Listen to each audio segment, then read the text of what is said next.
Hola, ¿qué tal chicos? ¿Cómo están? Hoy en medicina basada en emergencias vamos a hablar de lo que es la angina de pecho, más que nada ahondando en la parte de lo que es angina inestable o infarto agudo de miocardio. Vamos a hablar de definición, conceptos, diferencias, etiologías, fisiopatología, manejo clínico a la emergencia, farmacología, ABC en emergencias y diferenciales, clínica de un paciente, etcétera. El índice de nuestra clase va a basarse en definición, conceptos generales de importancia clínica, el síndrome coronario agudo en emergencias, etiologías y causas, factores de riesgo, fisiopato, clasificaciones, manifestaciones clínicas al ingreso, evaluación inicial en la emergencia, que se puede ver en el LKG, biomarcadores cardíacos, exámenes auxiliares y de imagen, manejo inicial en emergencias, terapia antiisquémica, cuándo te agregamos, cuándo te coagulamos, estrategias de reperfusión y también complicaciones de soporte hemodinámico. Los objetivos de la clase es que ustedes puedan definir el síndrome coronario agudo y saber diferenciar la angina inestable de un infarto agudo de miocardio con elevación de ST y un infarto agudo de miocardio sin elevación del ST. Puedan identificar también los principales factores de riesgo asociados y mecanismos fisiopatológicos implicados y también puedan reconocer las manifestaciones clínicas típicas y atípicas del síndrome coronario agudo. Tienen que saber interpretar adecuadamente el EKG y los biomarcadores cardíacos a la emergencia. ¿Sí? Entonces, ya teniendo como punto clave lo que acabamos de decir, podemos iniciar con una breve introducción sobre lo que es un síndrome coronario agudo. Más que nada, ahí se dice que el síndrome coronario agudo comprende más que nada un conjunto de entidades producidas por la erosión de una ruptura de una placa de ateroma que determina la formación de un trombo intracoronario. Eso es más que nada una forma de definir rápidamente lo que es el síndrome coronario agudo, pero es más que nada una cardiopatía isquémica, ¿ya? Lo voy a poner acá, cardiopatía isquémica, que más que nada se va a caracterizar porque existe un desequilibrio de aporte de O2, de oxígeno, y demanda al tejido miocárdico, ¿sí? Al tejido miocárdico, lo que va a producir finalmente una isquemia miocárdica que puede manifestarse según su intensidad y duración, ¿ya? Según su intensidad y duración, como una angina de pecho estable, que es más que nada isquemia miocárdica, que se debe a un aumento de la demanda miocárdica de oxígeno. Puede ser también un síndrome coronario agudo, que es más que nada la isquemia miocárdica, que se produce por disminución e interrupción del flujo sanguíneo coronario, que se va a clasificar en lo que es el síndrome coronario agudo con elevación del segmento ST, que incluye al infarto agudo de miocardio, ¿ya? El síndrome coronario agudo con elevación del segmento ST involucra a lo que es el IMA con ST elevado, ¿ya? Y también está indicada la fibrinólisis precoz en estos pacientes, a menos que haya una contraindicación. Ya más que nada adelante de las diapositivas vamos a ir ahondando qué es la fibrinólisis y por qué se le hace a este tipo de pacientes y por qué está indicada. Y después está el síndrome coronario agudo sin elevación del segmento ST, que es más que nada va a involucrar a lo que es la angina inestable y a el IMA sin elevación del ST, ¿ya? Donde la fibrinólisis está contraindicada, ¿ya? Vamos a ir hablando de por qué está contraindicada en estos pacientes y por qué en las otras no. También se habla mucho de lo que es la angina inestable, que es una isquemia sin necrosis, no necrosis, ¿ya? Las troponinas van a salir negativas en estos pacientes. Ya vamos a ir hablando porque las troponinas son importantes. El IMA sin elevación del ST es una necrosis miocárdica, troponinas positivas, no hay elevación del ST. Y el IMA con elevación de ST es más que nada diferencias a nivel del electrocardiograma con una oclusión coronaria completa, ¿ya? Con una oclusión coronaria, es decir, la luz de la arteria va disminuyendo, entonces se va volviendo más estrecha, ocluyéndose completamente, ¿ya? Y una elevación del ST persistente, ¿ya? Y como mencioné el perrito, todo dolor torácico isquémico es síndrome coronario agudo hasta demostrar lo contrario, ¿sí?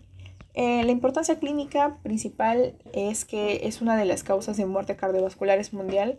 Tiene bastante mortalidad a lo que es las primeras horas al ingreso en emergencias Y los objetivos en emergencias es poder identificar un infarto agudo de miocardio apropiadamente y rápidamente y disminuir la mortalidad para restaurar reperfusión coronaria y prevenir arritmias y shock. Ya conociendo esto, vamos a pasar lo que es netamente a definiciones, clasificaciones y diferencias, ¿sí? Para hablar de lo que es el síndrome coronario agudo, también tenemos que ahondar lo que es la angina de pecho, ¿ya? También llamada antiguamente como angina estable, que es más que nada, por así decirlo, una molestia, dolor u opresión, generalmente que se localiza a nivel torácico, ¿ya? Se va a localizar a nivel torácico, atribuible a más que nada una isquemia miocárdica transitoria, ¿sí? El término inestable que se les da a la angina, en este caso, ¿ya? O acá también está angina inestable, indica más que nada exclusión, una evolución impresible, por así decirlo, no necesariamente desfavorable, ya que la mayoría de ellas, o sea, de las anginas inestables, más que nada evolucionan a una angina estable. Las formas de presentación de la angina inestable se exponen más que nada en distintas formas de presentación, ¿ya? El infarto agudo de miocardio es la necrosis aguda en un área del miocardio, ¿ya? Acá es necrosis en área miocárdica, ¿ya? Y si recordamos sobre la estructura del corazón, tenemos que saber que el miocardio tiene un tipo de células especializadas cardíacas, que es más que nada abarca la gran parte de lo que es la musculatura del corazón, ¿sí? Entonces, como consecuencia a la necrosis de un episodio de isquemia grave y prolongada, se define más que nada por la elevación sérica de los marcadores bioquímicos que van a presentar esto de necrosis miocárdicas, que en este caso van a ser la troponina y la CKMB, ¿ya? Acompañados de por lo menos uno de los siguientes síntomas, como síntomas isquémicos, desarrollo de ondas Q. Eso es más que nada apartado por el electrocardiograma, ¿ya? Y ya hablando y volviendo al tema de lo que son las anginas, ¿ya? De las anginas inestables, dentro de sus formas más comunes puede estar la angina de esfuerzo de reciente comienzo. También está la angina progresiva. También está la angina de reposo. También está la angina prolongada. También está la angina de Prinzmetal. Después está la angina post-infarto. ¿Ya? Post-infarto. Bueno, dentro de estas formas, por así decirlo, vamos a ir de forma bastante clara, ¿ya? La angina de esfuerzo de reciente comienzo es más que nada, puede ser por comienzo de toda angina de esfuerzo grado 3 o grado 4, dentro de lo que es la escala de NIHA, ¿ya? De los esfuerzos físicos, que puede estar con menos de 2 meses de evolución. Puede ser angina progresiva, que es aquella que existe un incremento de la frecuencia o intensidad o duración de la crisis anginosas durante los 2 últimos meses. En pacientes con angina de esfuerzo se exige, además de que pasen un grado de gravedad 3 o 4, ¿sí? En la que la angina ya se produce y más que nada existe disnea a mayores complicaciones o a mayor cantidad de esfuerzo físico o sin necesidad de esfuerzo físico, ¿sí? La angina de reposo es aquella que permanece de manera espontánea, sin desencadenar aparentemente. Este tipo de angina suele ser más prolongada y recidivante en los episodios de angina de reposo que pueden aparecer en contexto de una angina estable. Asimismo, tiene una peor respuesta de administración de la nitroglicerina sublingual. Ya vamos a hablar de lo que hace la nitroglicerina y porque es muy importante también para la diferenciación de estas enfermedades, ¿ya? Y también habla mucho de lo que es la angina prolongada, que es aquella que el dolor persiste más de 20 minutos. Se diferencia de lo que es el infarto agudo de miocardio por carecer de alteraciones electrocardiográficas y enzimas típicas, ¿sí? Y después está la angina de Prinzmetal, que es un tipo de angina que se ve mucho en pacientes jóvenes o pacientes que consumen sustancias nocivas, en este caso activación por la cocaína, ¿ya? Es un mecanismo de vasoespasmo coronario en este caso y se caracteriza por la aparición durante el reposo con frecuencia durante la noche, estando preservada la capacidad de ejercicio, ¿sí? Y después está la angina postinfarto, que es aquella que aparece durante los 15 primeros días después de un infarto agudo de miocardio y una vez transcurridas las 24 horas después de este, ¿ya? Y a nivel de lo que son los factores desencadenantes y antecedentes personales, tenemos que más que nada ahondar que puede ser por distintas causas, ¿ya? Los factores desencadenantes se pueden dividir en modificables, ¿ya? En modificables y no modificables. También hay factores de alto riesgo. Se van a dividir en que los modificables puede ser un antecedente de hipertensión arterial, diabetes mellitus, puede ser por dislipidemias, historial de tabaquismo, obesidad, sedentarismo, estrés, etc.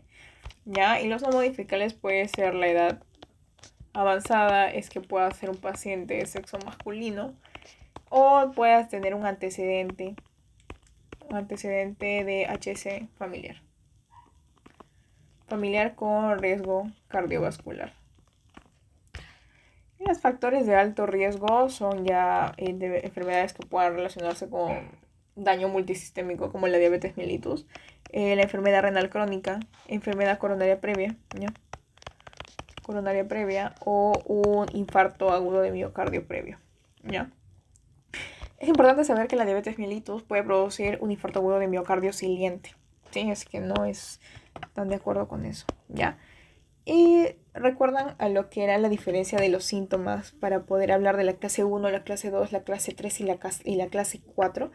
Es más que nada los rangos de actividad física que se limitan mucho a lo que es la angina y la disnea. En este caso, la clase 1 y la clase 2 siendo la forma en la que la actividad normal no causa angina y una angina secundaria de ejercicio extenuante, rápido o prolongado. Y la clase 2 es ligera limitación de la actividad normal. A partir de la 3 y de la 4 ya se ve bastante marcada lo que es la limitación de actividad física normal. Y en la 4 es la incapacidad para realizar cualquier actividad física sin malestar, ¿sí? O angina en reposo. Es importante saber eso.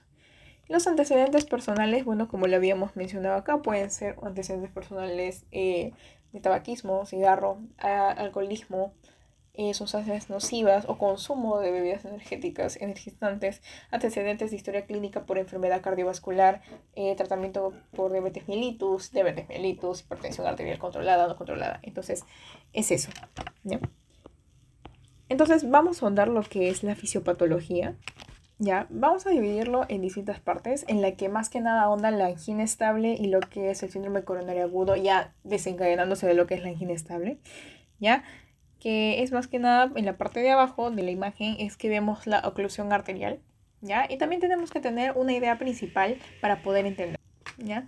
La idea central, lo vamos a poner acá y lo vamos a ordenar. Central es que el SKA, el síndrome coronario agudo, ocurre cuando disminuye bruscamente el flujo sanguíneo coronario, ¿sí? Entonces disminuye este flujo sanguíneo coronario, lo cual disminuye el aporte, como habíamos mencionado antes, el aporte de O2 a lo que es el músculo del miocardio. Entonces hay isquemia miocárdica. Entonces la isquemia produce necrosis y la necrosis se vuelve parte de lo que es la isquemia persistente, ¿sí? Para poder entender más tenemos que explicar lo que es normalmente el funcionamiento del miocardio, ¿ya? La fisiología normal del miocardio es que el corazón en un estado normal necesita oxígeno, necesita glucosa y necesita perfusión coronaria continua, ¿sí? El flujo coronario va a depender de muchas cosas, ¿ya? El flujo coronario depende de la luz coronaria permeable, ¿ya? Luz coronaria permeable. También va a depender mucho del adecuado gasto cardíaco, ¿ya? Y también tiene que haber buen balance, ¿sí? ¿Cuál es el balance de lo que habíamos mencionado antes? Que es oxígeno y demanda de oxígeno. Demanda de O2. Entonces, a nivel de lo que es la demanda de oxígeno al miocardio, ya aumenta esta con problemas como la taquicardia, como la hipertensión y con un aumento de la contractilidad, ¿ya? Entonces, ¿qué sucede con el aporte de oxígeno? transporte de oxígeno va a depender mucho del flujo coronario, de la hemoglobina y de la saturación de oxígeno, ¿ya? Entonces, el síndrome coronario agudo, ¿ya?, ocurre cuando la demanda supera al aporte, ¿ya? La demanda de oxígeno supera al aporte de este. Entonces, va a empezar por puntos, ¿ya? El inicio normalmente es una aterosclerosis, ¿ya? Aterosclerosis que inicia con una disfunción endotelial. ¿Y qué pasa a nivel del endotelio? El endotelio normal produce óxido nítrico, ¿ya? Inhibe lo que es la trombosis y también va a regular la vasodilatación, ¿ya? Y también van a estar involucrados distintos factores que van a dañar lo que es el endotelio y su funcionamiento normal, como la hipertensión, la diabetes mellitus, el tabaco, las lipoproteínas de muy baja densidad elevadas, la inflamación constante. Entonces esto va a producir un daño endotelial, ¿sí?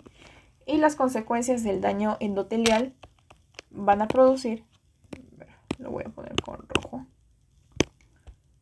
las consecuencias de este daño van a producir mayor permeabilidad vascular, donde el LDL entra a la túnica íntima, a lo que es las capas de la arteria, ¿ya? También va a haber una adhesión leucocitaria, donde monocitos van a migrar, ¿ya?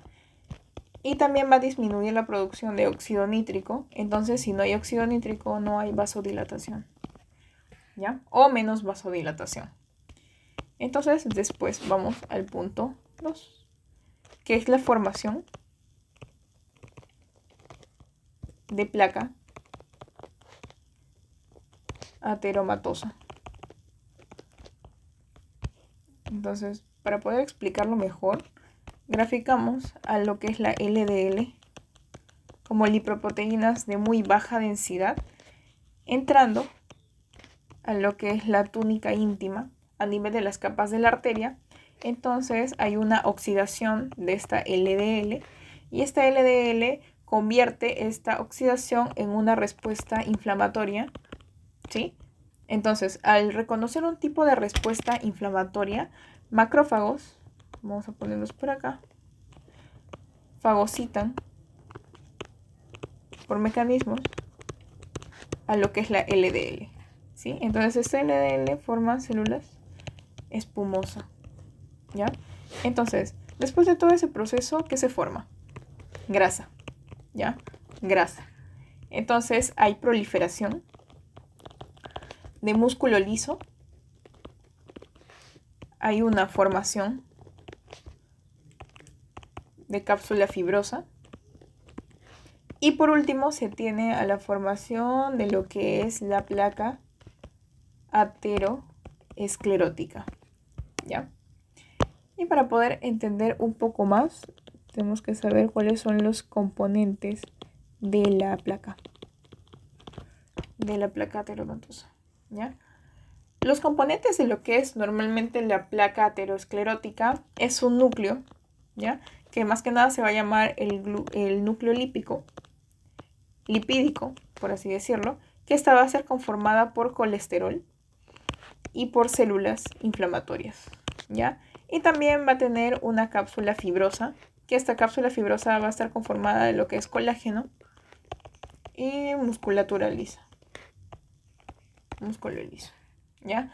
La placa al mismo tiempo puede ser una placa estable y también puede ser una placa inestable, inestable, ¿ya? En la parte de la que sería la placa estable se explica como una cápsula de tipo gruesa, ¿ya? Hay menos inflamación y hay menos ruptura. Y en una inestable es una cápsula delgada.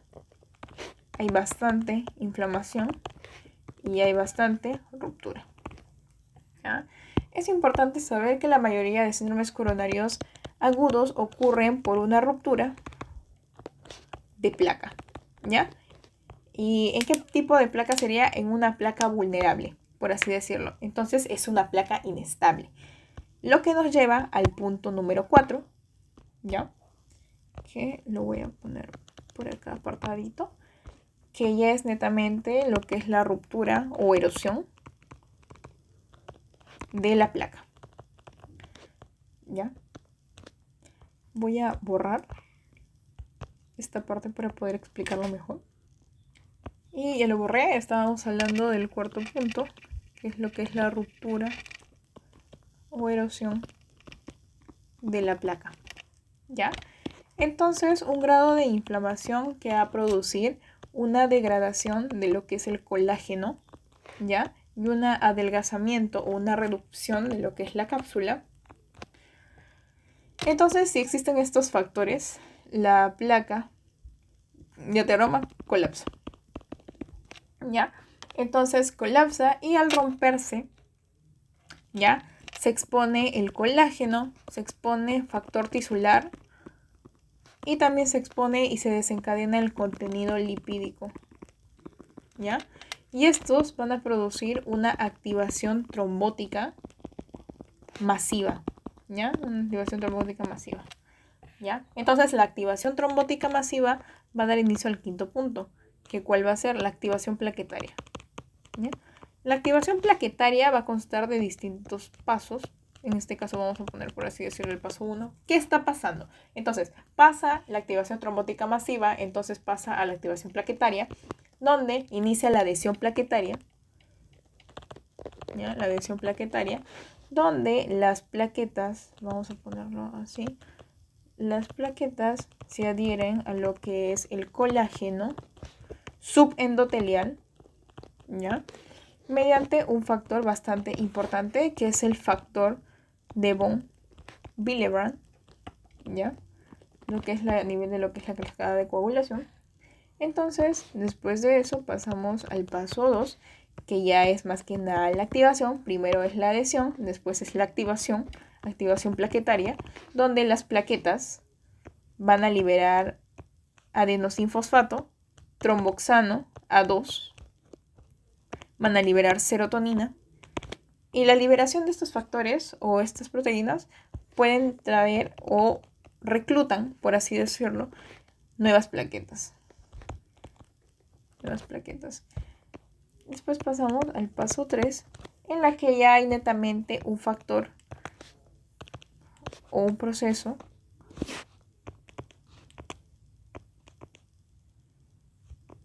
paso 3, agregación plaquetaria, donde se van a activar distintos receptores como la GP2B y 3A, ¿ya? Que ayudan para la unión del fibrinógeno y la formación del tapón plaquetario. El tapón plaquetario, ¿ya? Y tras la formación de este hay una activación de la coagulación, donde el factor tisular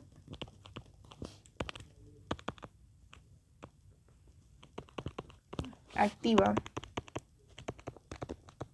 cascada de coagulación, ¿ya?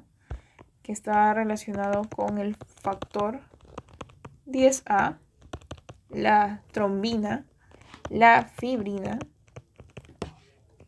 ¿ya? Y estas producen una estabilización del trombo. Y el resultado de esto que va a ser un trombo coronario.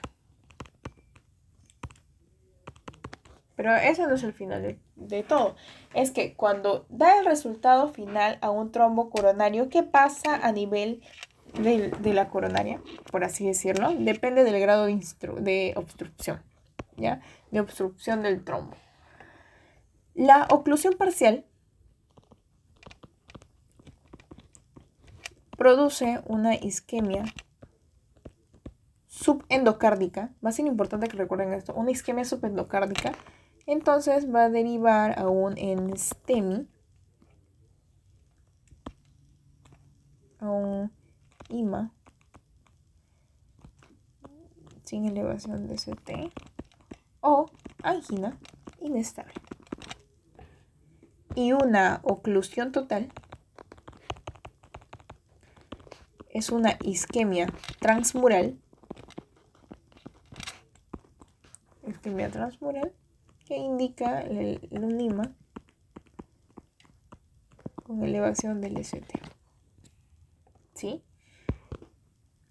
Entonces, ya pasando a la parte de lo que son las diferencias, por así decirlo, ponemos acá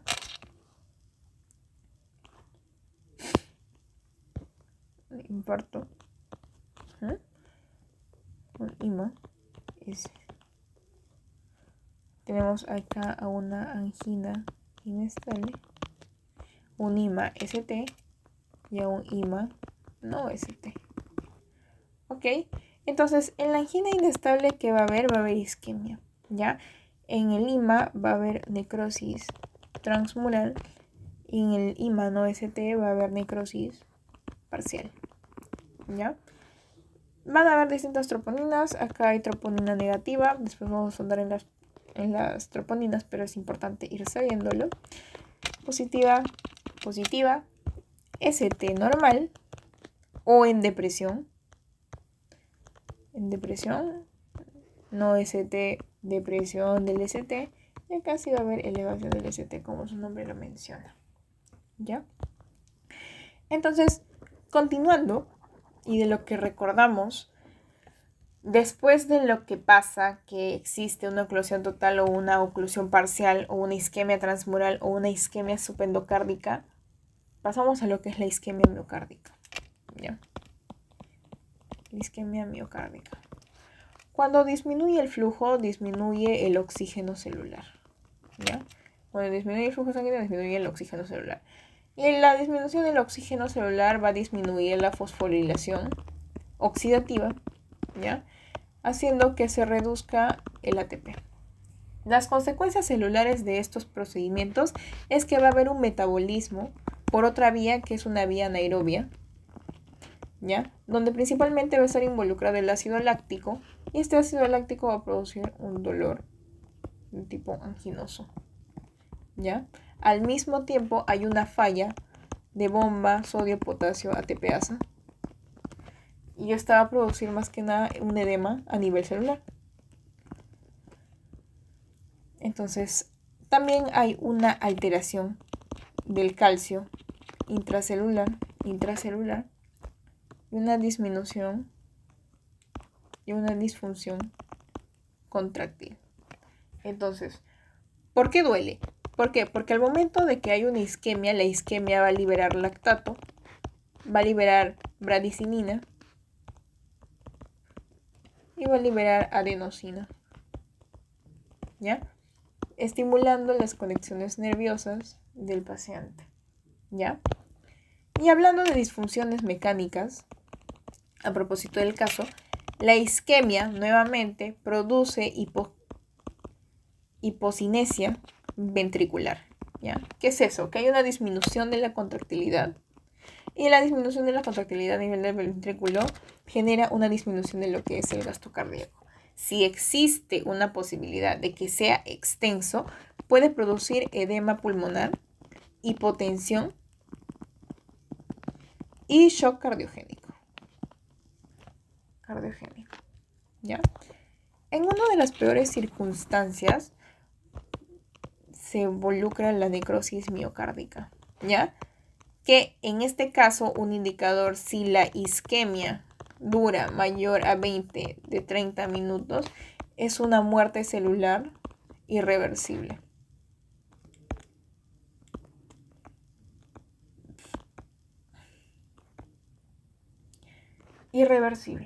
¿Ya?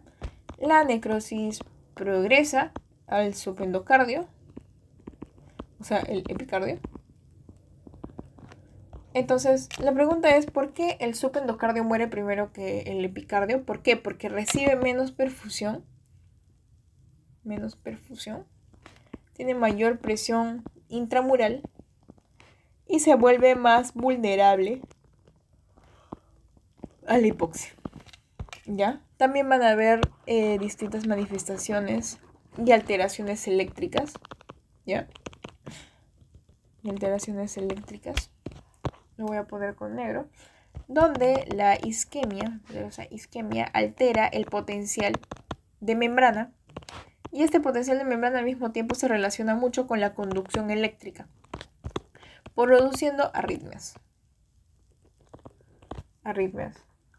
¿Ya? Las arritmias más frecuentes pueden ser un flutter auricular, puede ser una taquicardia ventricular, puede ser un bloqueo auriculoventricular o pueden ser arritmias por extrasístoles. ¿Ya? Es importante saber que la principal causa de muerte precoz es una fibrilación ventricular, ¿ya? En las FBs. ¿Ya? Y también van a tener estas fisiopatologías cambios a nivel del EKG. A nivel del EKG y su fisiopatología es que la isquemia provoca una onda T invertida, ¿ya?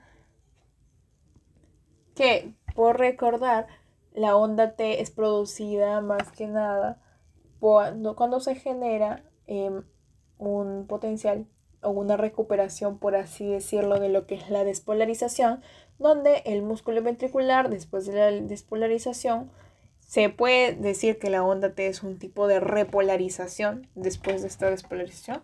Entonces, al ser una isquemia, existe una onda T invertida y en caso de una lesión aguda, hay una elevación del ST y en caso de necrosis, puede haber una onda Q patológica. ¿Ya? Una onda Q patológica. En casos de respuestas inflamatorias, ¿ya? La necrosis produce liberación de citocinas y activación de lo que son los neutrófilos. ¿Ya? Neutrófilos son las células importantes a nivel del cuerpo. Entonces, los neutrófilos provocan leucocitosis y esa leucocitosis produce de por sí una respuesta inflamatoria sistémica. La importancia de esto es que si hay una inflamación excesiva, agranda lo que es el tema del infarto y empeora un remodelado. ¿Ya? Remodelación. Y hablando a propósito del caso del remodelado ventricular, ¿ya? En caso de que exista o haya existido un infarto agudo de miocardio, ¿ya? Puede haber casos de fibrosis, dilatación ventricular e hipertrofia compensatoria. En este caso produciendo una insuficiencia cardíaca, ¿ya?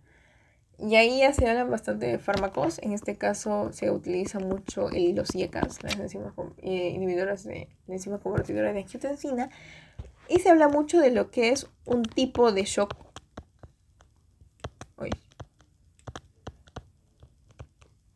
Shock cardiogénico, ¿ya?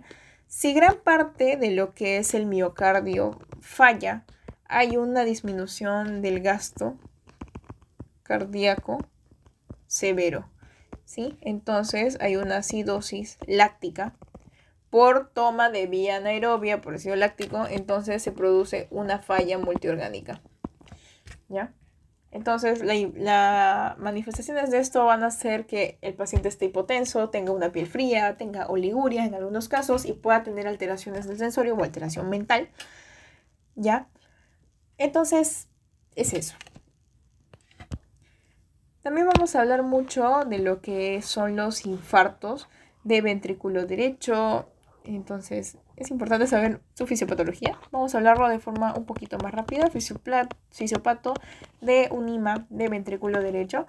En la parte de lo que es un infarto agudo de miocardio inferior puede afectarse el ventrículo derecho, ¿ya? Entonces, hay una disminución de lo que es el llenado regular, hay una disminución del GC, gasto cardíaco. Entonces, la clínica del paciente es que puede estar con la presión, con la PA muy baja, las yugulares puedan estar ingurgitadas, puede haber ingurgitación en este caso yugular, donde la yugular del paciente se proyecte y pueden que sea, en este caso, si hay alguna sospecha de una enfermedad pulmonar, los pulmones estén limpios, ¿ya?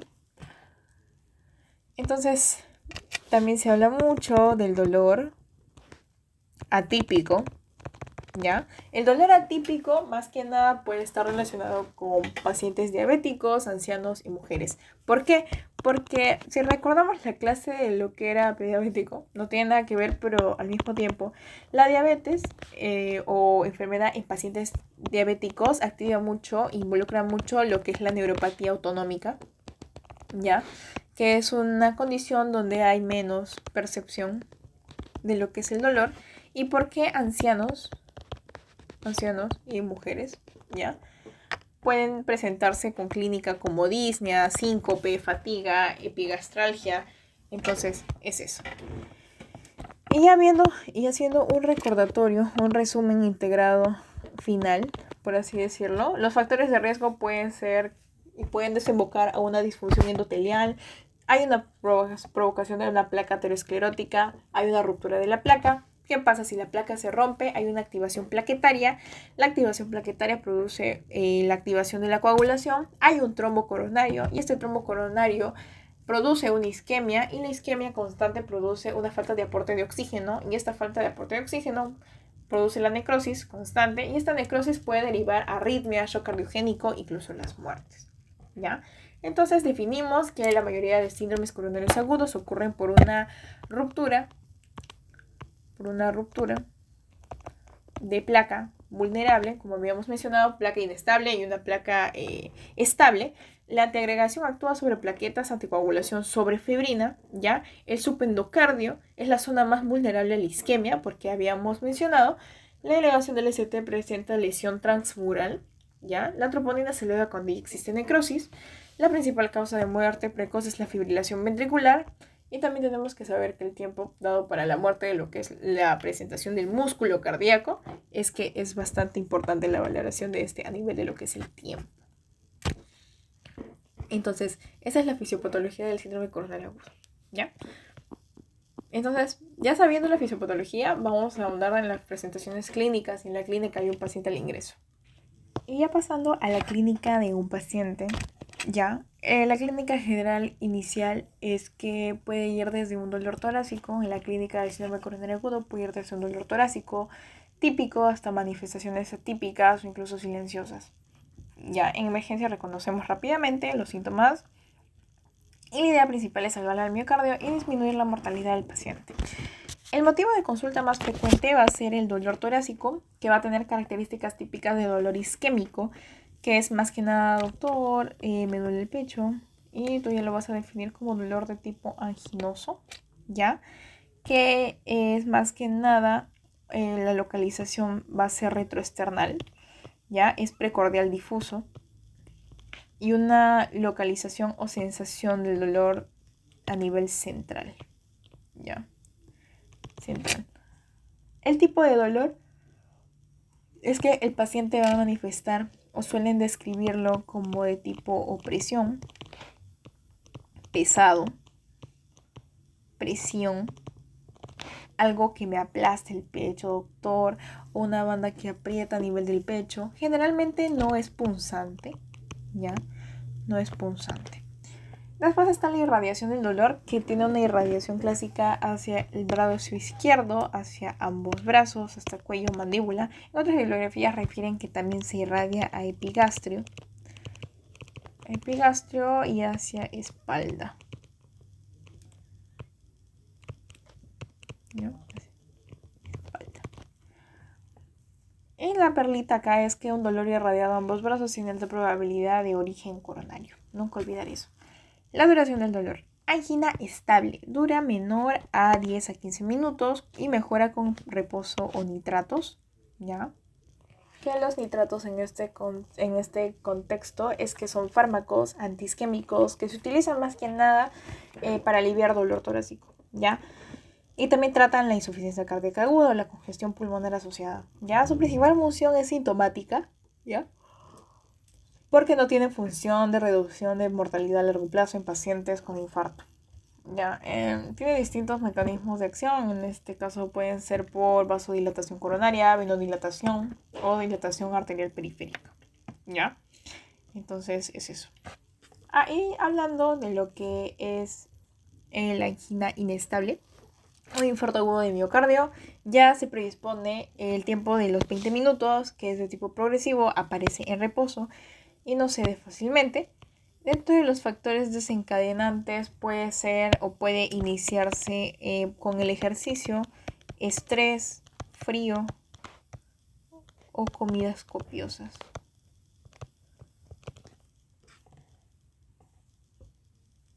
Pero el síndrome coronario agudo puede aparecer incluso al reposo.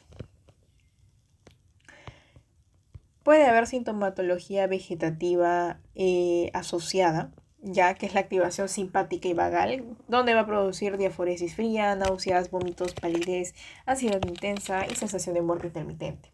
¿Ya? La perla es que si existe diaforesis más dolor torácico, ¿ya? Es altamente sugestivo de infarto agudo de miocardio, ¿ya?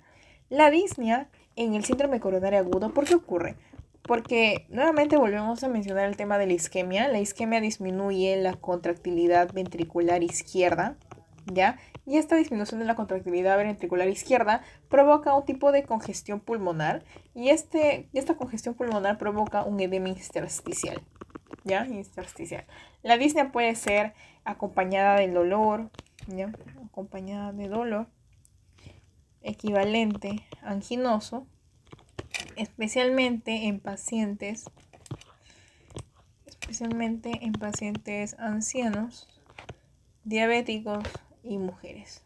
Algunos pacientes presentan dolor y debutan solamente con disnea, ¿ya? Hablemos del síncope. Síncope o presíncope. Puede indicar distintas enfermedades, en este caso como arritmias malignas, hipotensión severa, IMA invasivo o masivo y compromiso hemodinámico, ¿ya? Un signo de alarma es que particularmente infarto agudo de miocardio inferior, infarto agudo de miocardio extenso y también shock cardiogénico, ¿ya? Es un signo de alarma en estas enfermedades. Clínica, según su localización en el infarto agudo de miocardio, puede ser un IMA anterior, ¿ya? Un IMA anterior que afecta decentemente de forma anterior, y las manifestaciones pueden iniciar con un dolor intenso, de gran compromiso hemodinámico, ¿ya?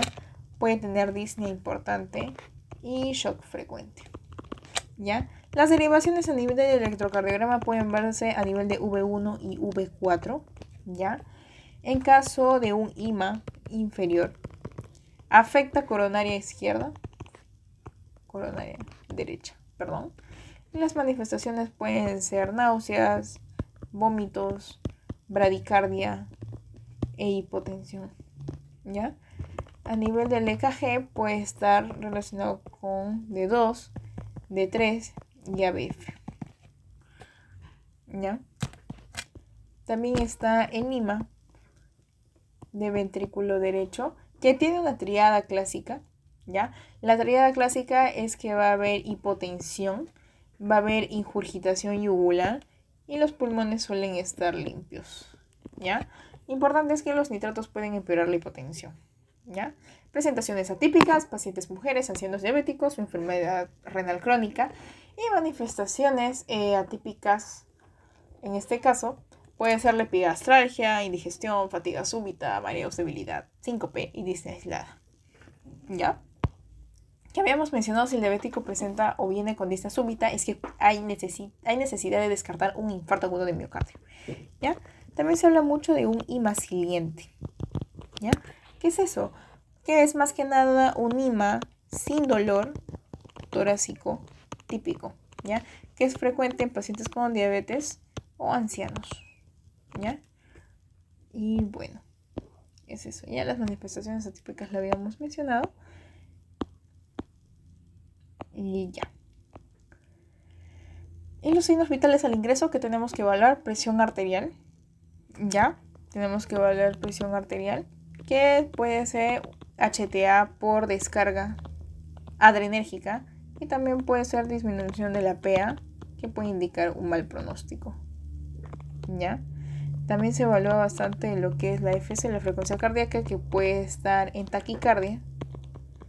taquicardia o bradicardia, que la taquicardia es más que nada por respuesta simpática y la bradicardia puede indicar un IMA inferior, ¿ya? También se evalúa mucho la saturación de oxígeno para ver si hay caso de hipoxemia o edema pulmonar, ¿ya? Entonces, al examen físico cardiovascular, a la inspección se tiene que ver a un paciente con ansiedad, diaforesis y palidez, y a la auscultación puede verse comprometido S3 y S4, son ruidos cardíacos, el S4 indicando rigidez ventricular y el S3 disfunción ventricular severa. Soplos nuevos, pensar en ruptura septal o insuficiencia mitral aguda, ¿ya? En el examen respiratorio buscamos crépitos, ya crépitos vivasales, edema pulmonar agudo y uso de musculatura accesoria, ya el significado es que indican insuficiencia ventricular izquierda. Y también tenemos que saber lo que es la escala de Killick-Kimball, que va a ser relacionado con los crepitantes, que si hay crepitantes en un paciente pueden indicar un peor pronóstico a nivel de la enfermedad, ¿ya? Los signos de mal pronóstico al ingreso es que el paciente esté hipotenso, puede haber alteración de conciencia, puede haber dolor persistente, arritmias, edema pulmonar, shock y saturación baja. ¿Y cuándo se habla de shock cardiogénico? Cuando hay una presión arterial sistólica menor al 90 milímetros de mercurio, ¿ya? Cuando hay piel fría, cuando hay oliguria, cuando hay alteración mental, ¿ya? Y ya, bueno, es eso, pues, ¿no? Ya sabiendo la clínica de un paciente, tenemos que ir al manejo. Manejo, evaluación inicial en emergencias del paciente con síndrome coronario agudo. ¿Ya? El triaje en emergencia más que nada se va a basar en que el dolor torácico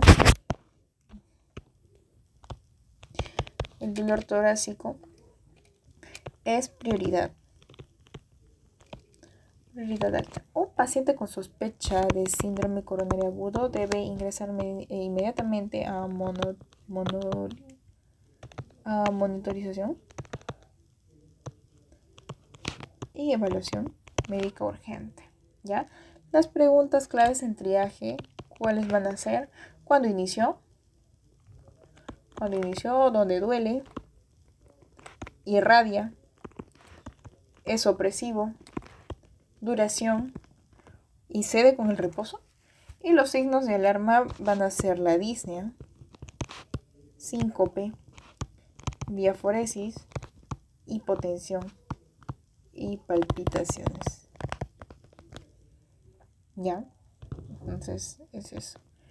¿Y cuál va a ser nuestro enfoque a nivel de lo que es el ABC? Airway, tenemos que evaluar la vía aérea. Tenemos que ver permeabilidad, capacidad de hablar y para ver riesgo de broncoaspiración. ¿Cuándo tenemos que preocuparnos? Cuando hay alteración de conciencia, cuando hay vómitos, cuando hay paro cardíaco y cuando hay edema de pulmón severo, ¿ya? Las medidas para esto es que se busca una cánula orofaringia, si es necesaria, ¿ya? Y una intubación si hay falla respiratoria. Y en caso de B, respiración breathing, evaluar la frecuencia respiratoria, la saturación de oxígeno, el trabajo respiratorio, ¿ya? Y la simetría torácica, ¿ya? Torácica.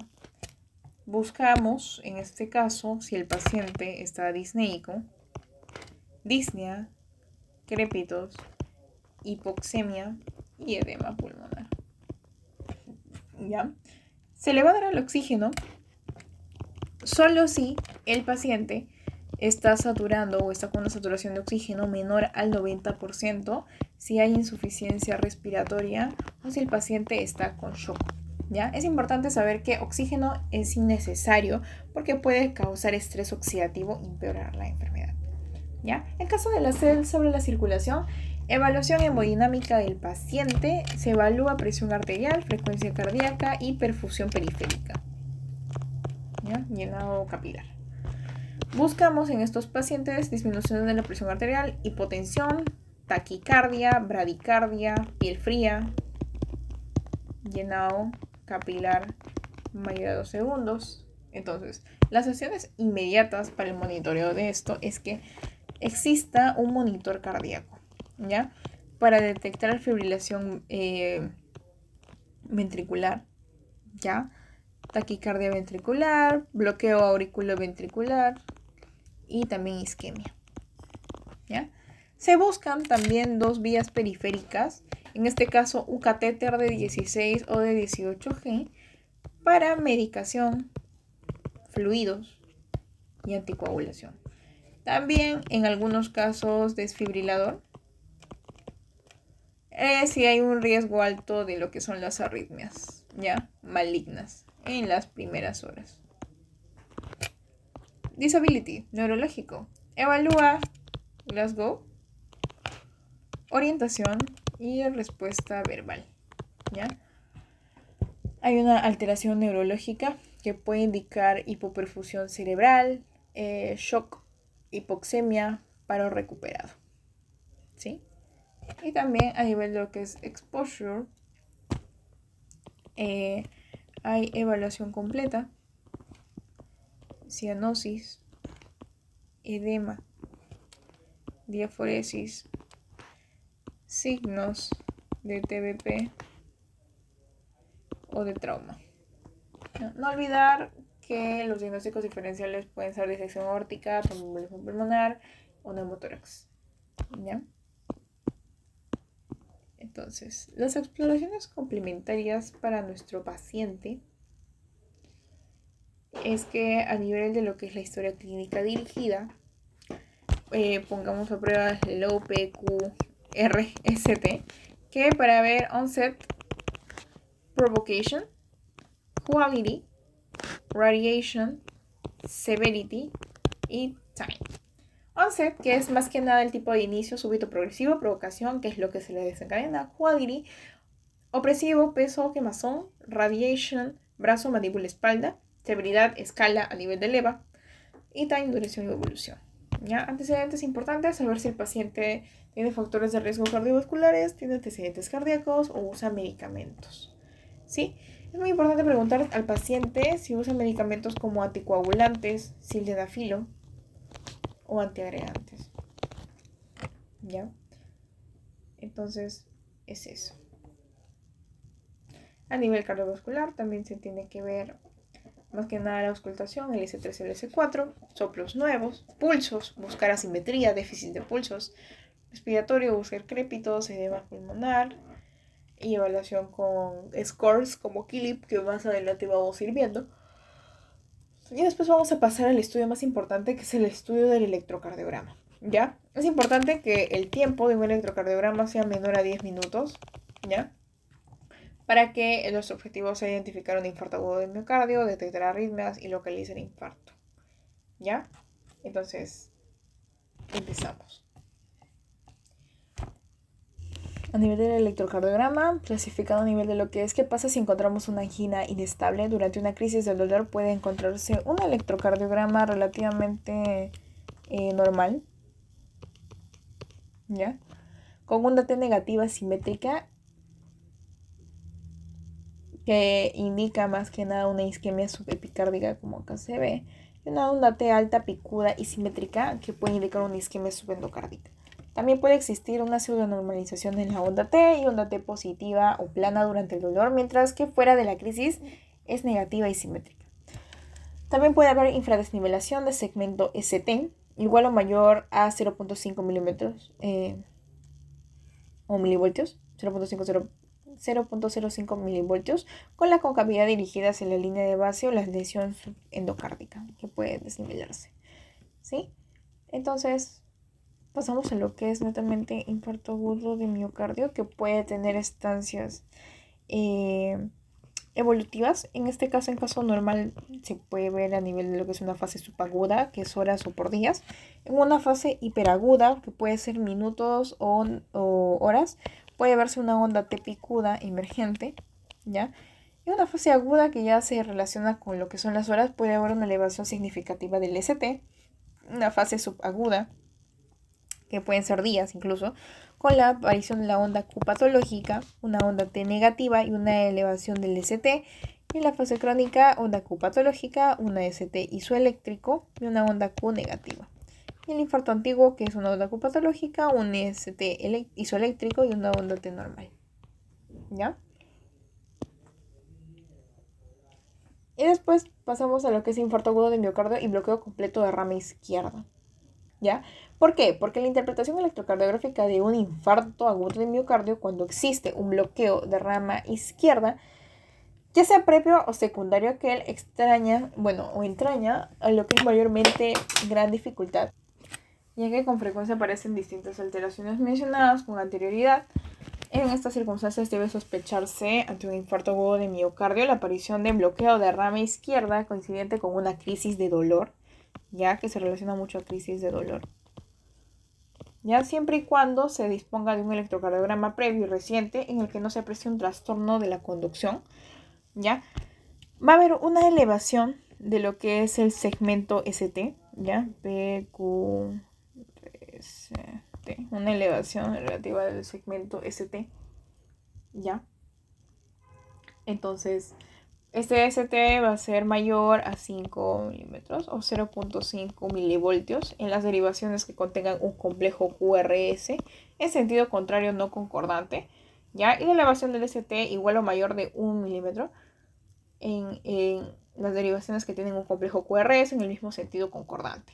El descenso del segmento ST de por lo menos 1 milímetro puede verse en V1, en V2 y en V3, ¿ya? Entonces, eso. Después vamos a pasar a lo que es la clasificación electrocardiográfica del infarto agudo de miocardio, ¿ya? Según la localización de las alteraciones que están descritas en y puede clasificarse en anterior, inferior, diafragmático, del ventrículo derecho, perdón. Entonces, cuando se trata de un infarto agudo de miocardio anterior, se caracteriza más que nada porque va a haber bastante extensión y puede localizarse más que nada en caras anteriores, septales o laterales, o una combinación de estas, ¿ya? Tiene tendencia a cursar con reacción simpatocotónica, ya puede haber mayor reperfusión hemodinámica y los trastornos de conducción auriculoventricular son infraicianos, permanentes, que no corresponden a la atropina y precisan marcapasos más que nada permanentemente, de buena respuesta a fibrinólisis. El tratamiento analgésico se realiza con morfina. Entonces es eso, no se ve como que nada relativamente anormal, que puede también haber una elevación del ST, V4, ahí como estamos viendo, V4, V2, V3. Entonces es eso, pues, ¿no? Hay distintas alteraciones a nivel del electrocardiograma. En un IMA inferior, ¿qué se ve? Se caracteriza por menor extensión, puede localizarse en caras inferior o diafragmática, posterior inferior o posterior, y puede afectarse el ventrículo derecho. Puede tener reacción vagotónica con menor reperfusión hemodinámica, que los trastornos de conducción auriculoventriculares son supraicianos, transitorios y responden a la atropina, ¿ya? Y después está un IMA de ventrículo derecho que se caracteriza por coincidir frecuentemente con un IMA inferior que se localiza en donde encajen las derivaciones precordiales derechas, principalmente en V3, en V4, en V7, ¿ya? Desencadena una insuficiencia del ventrículo derecho y está contraindicada la administración de nitratos, ¿ya? Entonces es ese. También tenemos que fijarnos en las ondas T, si son ondas T picudas, si son ondas T descendentes. Entonces es ese. A nivel de lo que son los datos analíticos, los obligatorios más que nada iniciales son las troponinas, ¿ya? Entonces, a nivel de lo que son las troponinas cardíacas, ¿qué evalúan las troponinas? Las troponinas van a evaluar si hay signos de necrosis miocárdica, ¿ya? ¿Qué se espera encontrar en caso de que haya una angina inestable? Las troponinas van a ser negativas, ¿ya? Y si hay presencia de infarto con ST o no ST elevado, las troponinas pueden salir positivas. Ya, la dinámica de elevación de estas troponinas va a variar a nivel de lo que son las horas. De 3 a 4 horas empiezan a elevarse, ¿ya? Troponinas empiezan a elevarse. De 12 a 24 horas tienen un pico. Y de 7 a 10 días permanecen elevadas, ¿ya? La importancia es que tienen bastante sensibilidad y alta especificidad. La interpretación clínica es que si hay dolor, elevación y hay cambios en el electrocardiograma, es un EKG confirmado, ¿ya?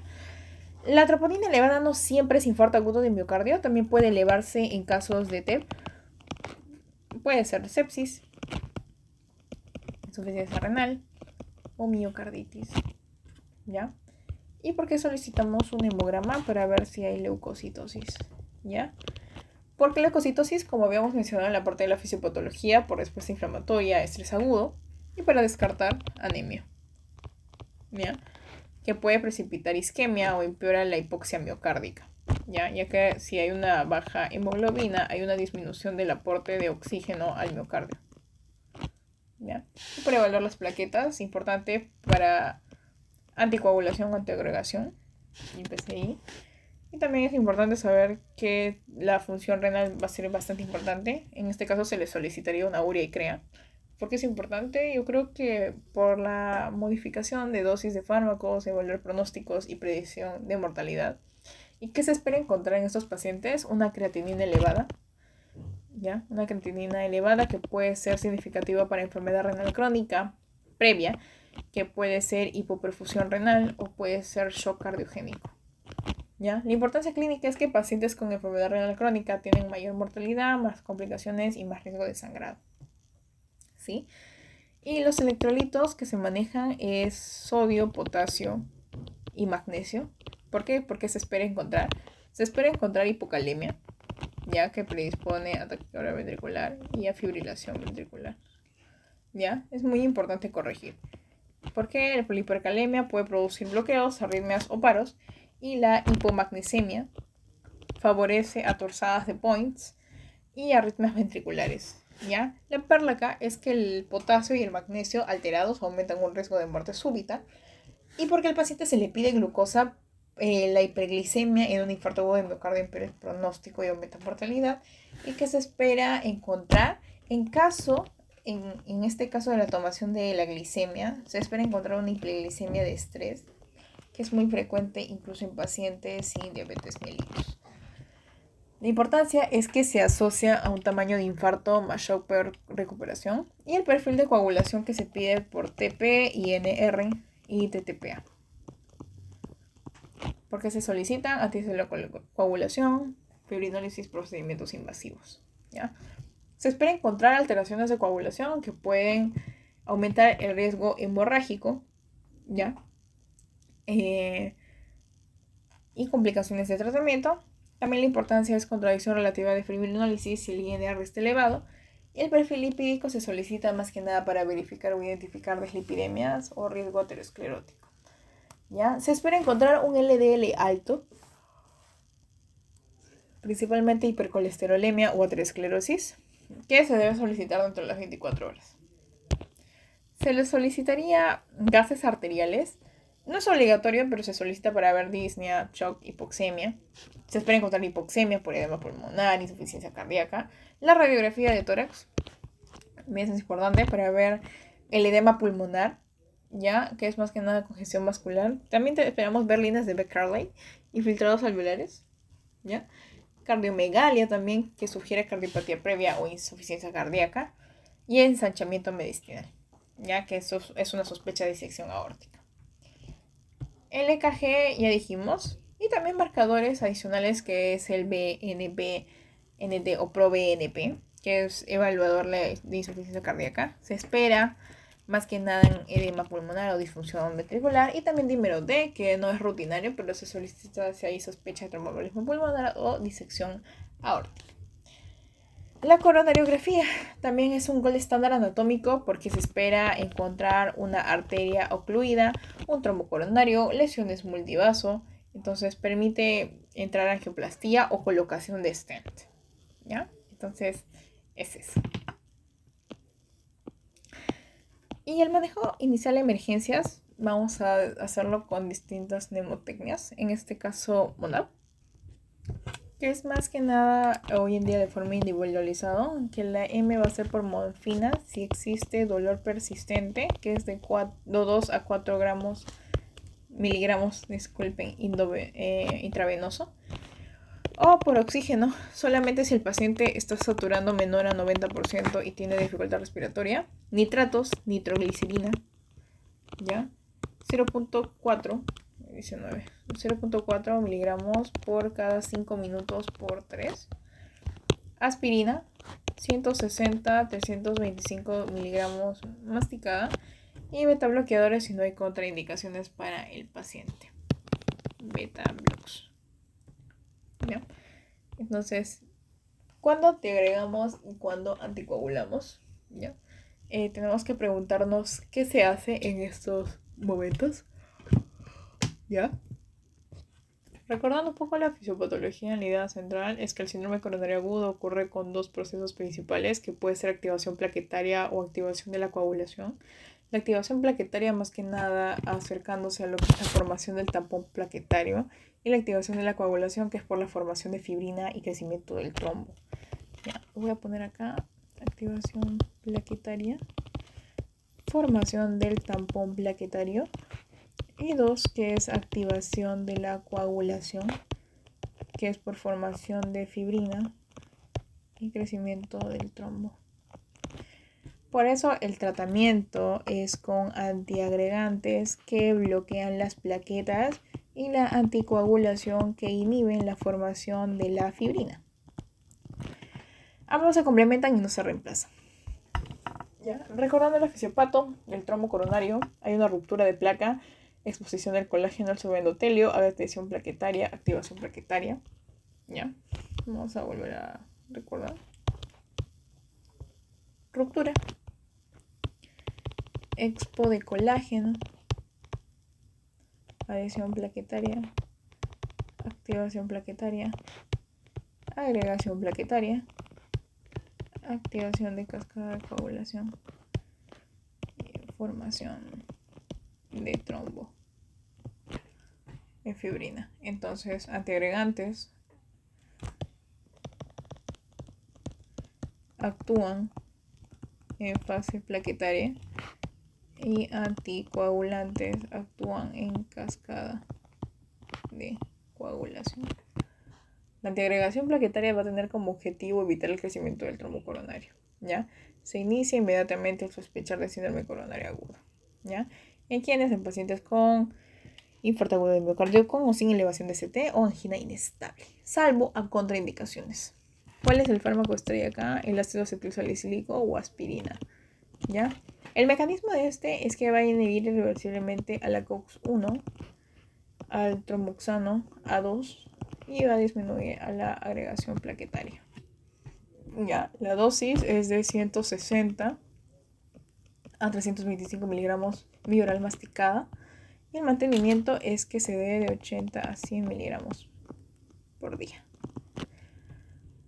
Las contraindicaciones que tienes que puede existir sangrado activo, alergia severa o hemorragia intracraneal, ¿ya? Entonces, el segundo antiagregante también se puede dar en terapia dual, que va a consistir en ácido acetilsalicílico, ¿ya? Y bloqueadores de P2Y, ¿ya? 12. ¿Por qué? Porque es una sola vía de inhibición plaquetaria, no basta, ¿ya? Los fármacos, en este caso P2Y12, son el clopidogrel, el ticagrelor y el prasugrel, ¿ya? El más usado es el clopidogrel, ¿ya? Que tiene un mecanismo de bloquear el receptor P2Y12, inhibe la activación plaquetaria. La dosis es de 300 a 600 miligramos por viral y tiene mantenimiento de 75 miligramos por día.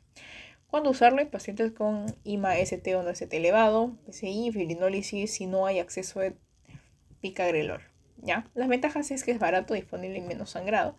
Y el ticagrelor es más potente y rápido, ¿ya? La dosis es de 180 miligramos y el mantenimiento de 90 miligramos por cada 12 horas. ¿Cuándo se prefiere? Cuando existe un IMA no ST en alto riesgo, pacientes jóvenes o con menor riesgo hemodinámico, ¿ya? Entonces, eso es. La anticoagulación tiene como objetivo inhibir la trombina, factor 10A, cascada de coagulación y menos fibrina. Cuando iniciamos, casi todos los síndromes coronarios agudos, que más que nada va a tener a lo que es la heparina, ¿ya? Que potencia la antitrombina 3 e inhibe la trombina y la XA. Dosis, bolo intravenoso, infusión continua. ¿Cuándo preferirla? PCI. ¿Por qué? Porque es una activación rápida, reversible. Ventajas: útil en enfermedad renal crónica severa y reversible con protramina. Entonces tiene desventajas que requieren de TTPA y riesgo de hipertensión. También se da enoxaparina, que va a tener un mecanismo donde inhibe factor 10A. Su dosis es 1 miligramo por kilogramo cada 12 horas. Y es eso, pues, ¿no? Entonces la diferencia de antiagregación y anticoagulación es que la antiagregación bloquea plaquetas y la anticoagulación bloquea fibrina. Ya, los fármacos en antiagregación son el ácido acetilsalicílico y clopidogrel. En la anticoagulación son la enoxaparina y la heparina. La antiagregación previene el tampo plaquetario y la anticoagulación previene la expansión del trombo. Fundamental en el síndrome coronario agudo y es complementaria a la coagulación en el síndrome coronario agudo. ¿Cuándo hacemos cada una? En caso de que queramos hacer una antiagregación, se tiene que sospechar de CA, ¿ya? IMA también. Entonces, también puede ser posterior a colocación de stent. No hacer si hay un sangrado activo, si hay alergia severa o hay alguna hemorragia. La anticoagulación la hacemos si hay IMA, ST o no ST elevado, con pacientes esperando PCI o fibrinólisis. Y se evita cuando hay sangrado activo, trombocitopenia severa,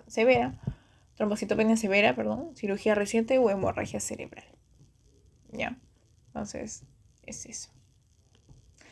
Puede haber complicaciones de tratamiento como el sangrado, entonces se busca melena, hematuria, hematemesis o caída de la hemoglobina.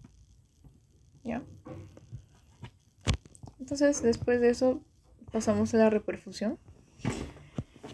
Y cuando hablamos de reperfusión, es que tenemos que centrarnos en IMA con elevación de CT, donde la idea central es que el objetivo de la reperfusión va a ser abrir la arteria coronaria ocluida lo más rápido posible, ya porque el tiempo es músculo, así como habíamos mencionado al inicio de la exposición. Mientras más se demora, hay más involucrancia de lo que es la necrosis, hay más falla cardíaca, hay más arritmias y hay más mortalidad. ¿Qué es la reperfusión? Es más que nada la restauración de lo que es el flujo sanguíneo coronario hacia el miocardio, ya que está sufriendo isquemia, ¿ya? ¿Cuándo se indica? Cuando hay infarto agudo de miocardio con ST elevado, con síntomas menores a 12 horas, ya también considerar si el dolor persiste, shock cardiogénico, inestabilidad eléctrica. ¿Ya? En infarto agudo de miocardio sin ST elevado o angina inestable no suelen requerir reperfusión inmediata porque ellos reciben antiagregación, anticoagulación y coronariografía según el riesgo. ¿Sí? Van a haber tipos de reperfusión, en este caso como la angioplastía primaria, la PCI, la que estábamos hablando antes, que es el tratamiento de elección, que consiste en una coronariografía, ¿ya? Coronariografía, localizar arteria ocluida, se abre con un balón y se coloca un stent, ¿ya? El objetivo es establecer un flujo coronario que se establece en un TIMI 3, ya vamos a ir hablando de eso, con un tiempo meta que es menor a 90 minutos, ¿ya? Las ventajas de esto es que reduce la mortalidad, es menos reinfarto, reduce sangrado intracraneal y tiene mejor reperfusión, ¿ya? ¿Qué se hace durante la angioplastía primaria?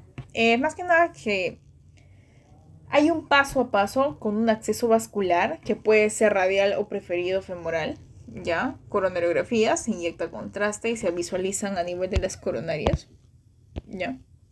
Se identifica la lesión, se busca la arteria ocluida, el trombo, el grado de estenosis. La angioplastía con balón, que más que nada comprime la placa, rompe el trombo y abre la arteria. Y la colocación de stent, que puede tener distintos tipos, que pueden ser el stent convencional, ¿ya? O también un stent liberador de fármacos. El objetivo del stent es que mantenga la arteria abierta y previene oclusión arterial. Y mediante la medicación durante el PCI, antes del procedimiento se tiene que hacer una antiagregación dual con ácido acetil salicílico, ya, inhibidores de la P2Y12, que es el ticagrelor y el clopidogrel, ¿ya? También se solicita anticoagulación, heparina no fraccionada o a veces inhibidores de la GP2B3A, que es alta carga trombótica y complicaciones de la PCI. Las complicaciones de esta PCI pueden ser vasculares, que pueden relacionarse con hematoma, pseudoaneurisma, o puede ser sangrado. Y a nivel cardíaco puede relacionarse con arritmias, con disección coronaria o con perforación. A nivel renal puede relacionarse con una nefropatía por contraste. ¿Ya? La parla acá es que el acceso radial reduce el sangrado. ¿Ya? ¿Qué pasa si no hay una angioplastía disponible? Se realiza fibrinólisis. ¿Ya? La fibrinólisis es disolver el trombo coronario. Las indicaciones es que el paciente tenga infarto agudo de miocardio con una sintomatología menor a las 12 horas, con un PCI no disponible rápidamente. ¿Ya? La fibrinólisis con fármacos, más que nada el fármaco de elección alteplasa. ¿Ya? Alteplasa. Tipo TPA. También está la tenecteplasa, TPA modificado, y la reteplasa fibrinolítico. ¿Ya? El mecanismo es que estos activan el plasminógeno, la plasmina degradación de la fibrina, y la degradación de la fibrina ayuda a la disolución del trombo. ¿Ya? ¿Qué se espera tras una fibrinólisis exitosa? Es que haya una disminución del dolor torácico, que haya una resolución ST mayor al 50% dentro de un rango de 60 a 90 minutos. Puede haber una arritmia de reperfusión por un ritmo idioventricular acelerado, que paradójicamente puede iniciar como una reperfusión exitosa. Y las contraindicaciones pueden ser hemorragia intracraneal, ACV, disección aórtica. ¿Ya? ¿Qué se hace si falla la fibrinólisis en este caso? ¿Ya? Se hace una PCI de rescate. Ya se sospecha de fracaso si persiste el dolor. Ya, si persiste el dolor, si hay un si el ST no desciende y si hay inestabilidad, y se solicita una angioplastía urgente. ¿Ya? ¿Qué es la estrategia farmacoinvasiva? Que la fibrinólisis necesita un traslado con una PCI en las siguientes 2 a 24 horas. Muy usada en hospitales sin hemodinamia o zonas alejadas. ¿Qué se hace después de la reperfusión? Hay monitoreo continuo, vigilar si hay arritmias, reinfarto o shock. Y continuar dando terapia dual con ASA y PDG2 y anticoagulación según el caso. Añadir estatinas en altas dosis, beta bloqueadores y ECAs ARA2. ¿Ya? Las complicaciones post-reperfusión puede ser que existan arritmias, también un fenómeno que se llama fenómeno no reflow, que es más que nada la arteriable, pero la microcirculación, ¿ya? Sigue obstruida, ¿ya? Y una reoclusión donde puede ocurrir con una trombosis por el stent y una mala antiagregación. ¿Ya?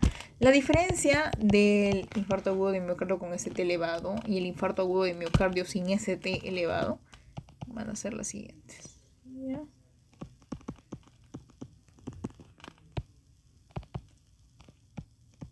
No inmediata, oclusión parcial, total, parcial,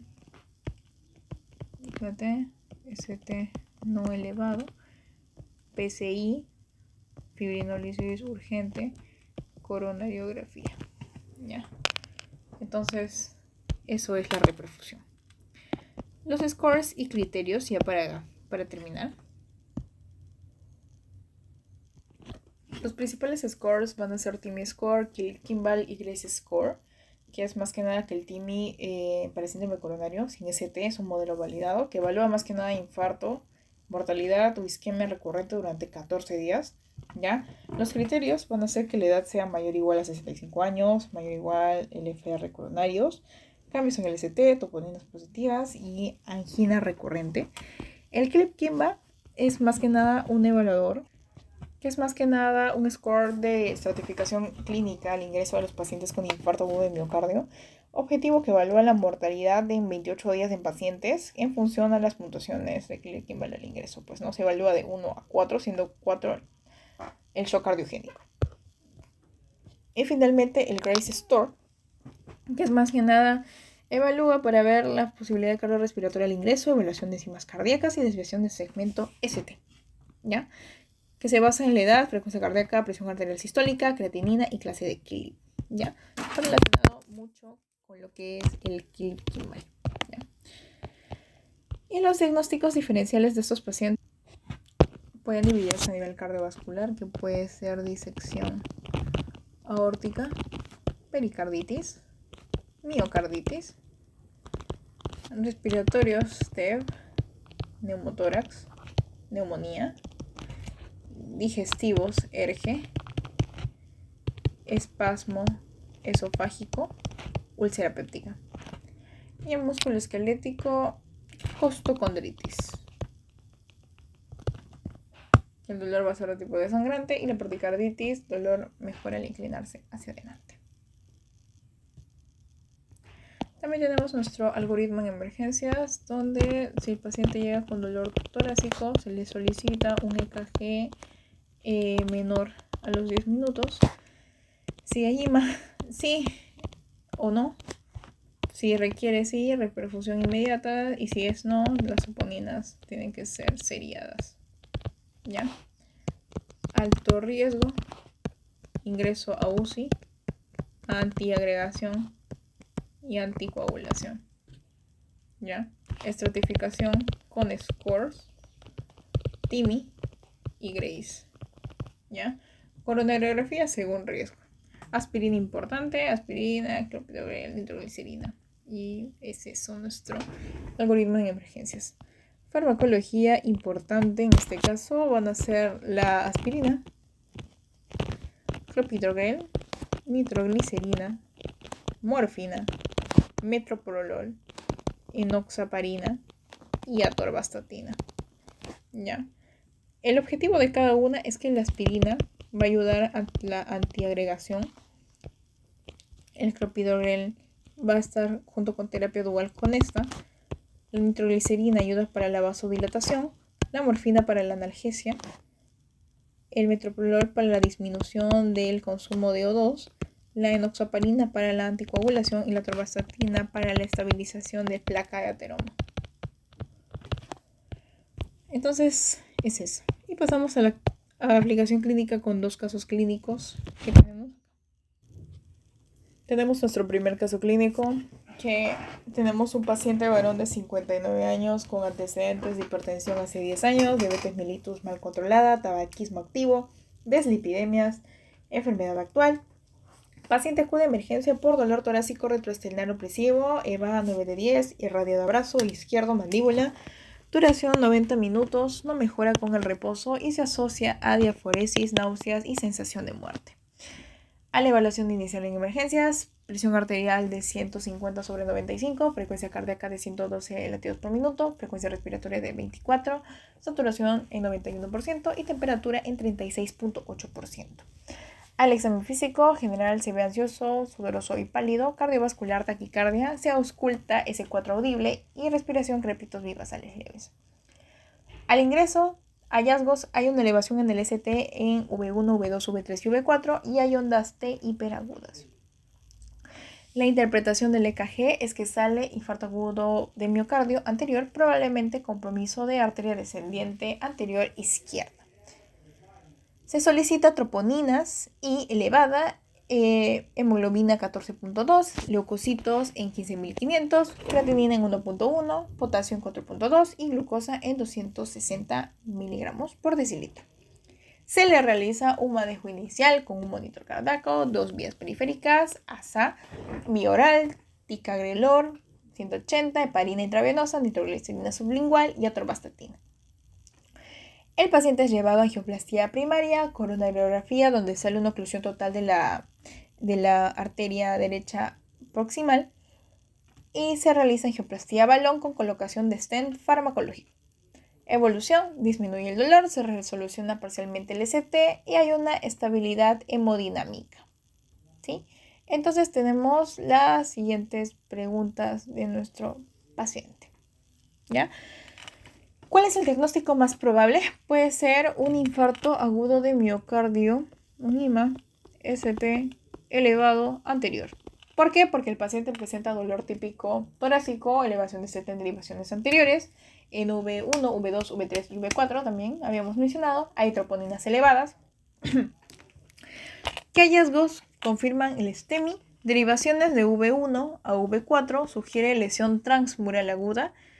¿Cuál es la arteria comprometida? Es la arteria descendiente anterior izquierda. ¿Por qué? Porque va a irrigar la pared anterior y septoventricular.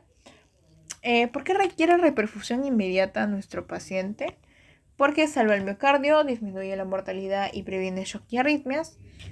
¿Cuál es el objetivo de la antiagregación dual? Es disminuir la antiagregación y evitar crecimiento del trombo. Se realiza con ASA e inhibidores de la P2Y12, ticagrelor, clopidogrel. ¿Qué medicamentos inhiben la COX-1? Respuesta puede ser la aspirina, que disminuye el tromboxano A2 y disminuye la agregación plaquetaria. ¿Cuál es la causa principal de muerte precoz en infarto agudo de miocardio? En este caso es el IMA, son las arritmias ventriculares, principalmente la fibrilación auricular, que significa que la troponina salga elevada, que es una necrosis miocárdica, ¿ya? Que es el biomarcador más sensible. ¿Cuál es la meta Dohr-Tumalum? Que es menor a 90 minutos. ¿Qué score pronóstico usarías? Usaríamos el Cliff-Kimball y usaríamos el Grace Store para evaluar mortalidad, insuficiencia cardíaca y riesgo cardiovascular. Ya, también en este caso tenemos a una paciente mujer de 74 años con antecedentes de HTA, diabetes mellitus, ERC estadio 3, IMA previo hace 4 años, enfermedad actual, paciente acude por disnea progresiva, fatiga intensa, epigastralgia, náuseas, malestar general, niega dolor torácico. Signos vitales, 160 presión arterial, frecuencia cardíaca 98, frecuencia respiratoria 26 y saturación de oxígeno en 88. El examen físico cardiovascular S3 audible, ingurgitación yugular leve, respiratorio crépitos bivasales. Tiene una clasificación KILIP de KILIP 2. El EKG hay un descenso del ST en 2, 3, ABF y V5 y V6. Una inversión de onda T lateral. Y la interpretación del EKG es que sale con una isquemia subendocárdica, compatible con infarto agudo de miocardio sin ST elevado. La interpretación de las troponinas es que salen troponinas positivas, necrosis miocárdica, BNP elevado, insuficiencia cardíaca y creatinina elevada, con peor pronóstico cardiovascular. ¿Sí? Manejo realizado es que se solicita monitor cardíaco, oxígeno suplementario, ácido acetilsalicílico, clopidogrel, enoxaparina, torvastatina, furosemida.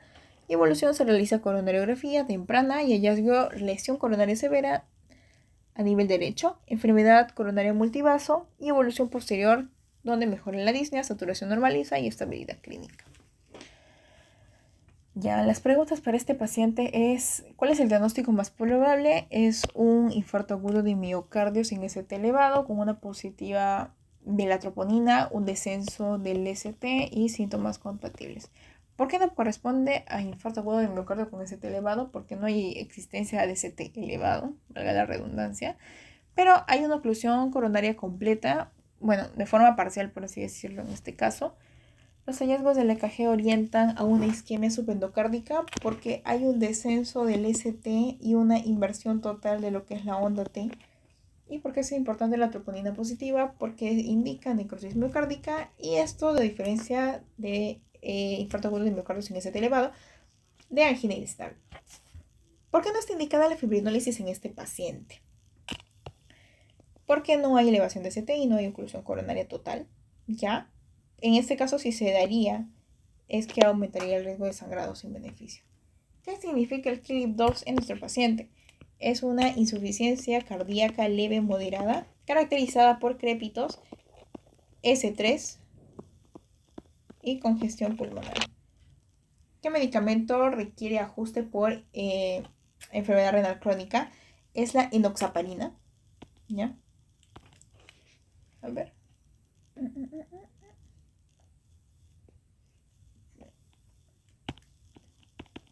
Enoxaparina porque se elimina por vía renal. ¿Cuál es la utilidad del BNP en este paciente? es que evalúa insuficiencia cardíaca y estrés ventricular. ¿Ya? Si sale elevado era peor pronóstico.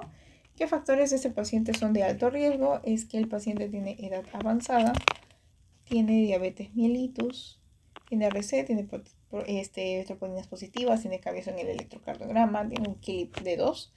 Entonces es eso.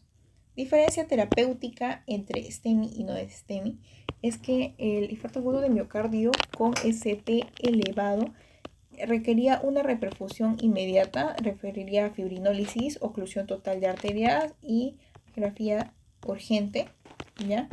Y el IMA no ST es no inmediato, no fibrinólisis, es parcial y es un PCI según el riesgo. Entonces, eso sería el solucionado de los 2 casos clínicos de nuestros pacientes. Espero que se haya entendido y espero que les sirva mucho, chicos. Muchas gracias.